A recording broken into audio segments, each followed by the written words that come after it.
Today we're going to discuss how we measure motion. All right. Well, first let's define what motion is. What is motion?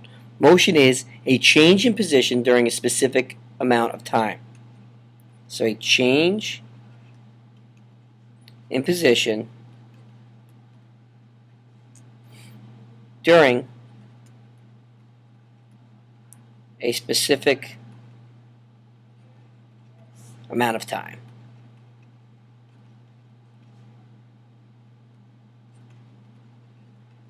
Okay. Motion is measured relative to an observer. So whoever's watching the motion occur is going to be measuring the motion. That is known as relative motion. Okay. So, oops. Go back. So relative motion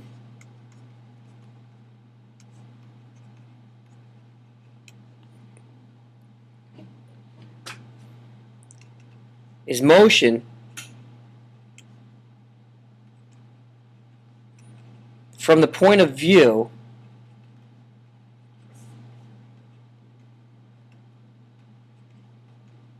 of the observer. So whoever's watching the motion occur. For instance, if you were standing on a train platform and a train comes flying by with all the passengers in it, it looks like they're moving to you.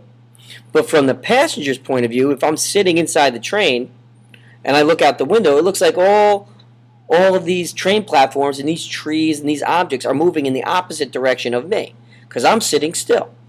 Okay? So if you want to think about it like this, relative motion could be from the point of view of the observer. One observer would be from the platform, from the train platform.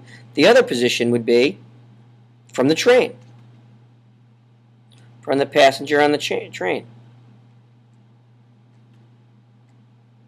Okay? So from the platform, the train appears to move.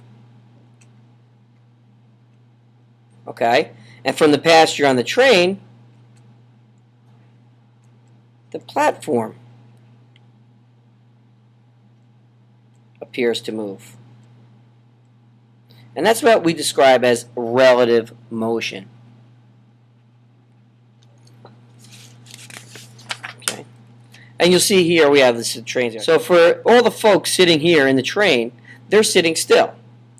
They look out the window and they see this guy standing over here, and he appears to be moving in the opposite direction of the train.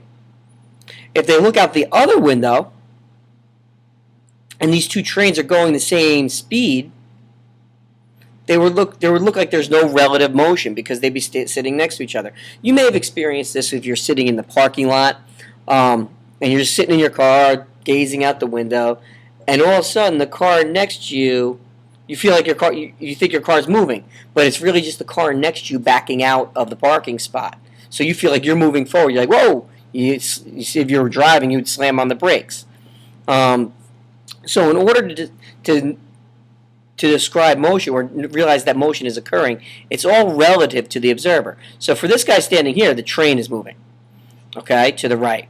For all these people inside the train, this guy standing there is moving to the left. Okay? Now, how do you know you're moving? Well, you know you're moving because you understand that trees and all these things you might have sitting over here, okay? You know from life experience that trees don't get up and run around. So you know that tree's not running in the opposite direction of you. So you can reason that you are moving even though you are sitting still. Okay? So you're sitting still in the train, but the train is moving. So you know that because you know that trees don't move. Well, they don't get up and run from one place to the other. Okay? But if you were standing here, outside next to the tree, you'd be sitting still and you would say, hey, that train's moving to the right. Now, the people sitting in this train moving to the right, looking at the people moving in this train moving to the left, these people feel like they're sitting still and that train's moving.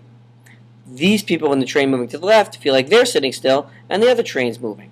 So it's all relative to the observer and where that observer is. Okay?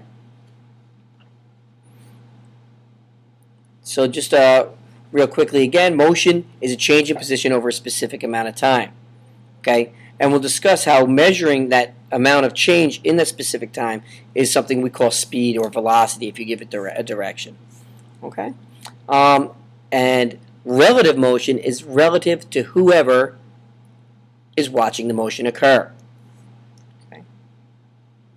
If you have any questions about this, please come ask us as we circulate through the classroom. We'll be happy to answer any questions you have. Jot them down right now and write them down, and then that way we can go over it in class. And as you're working on the reading and the labs and the activities, you can ask us questions, okay? We'll see you soon.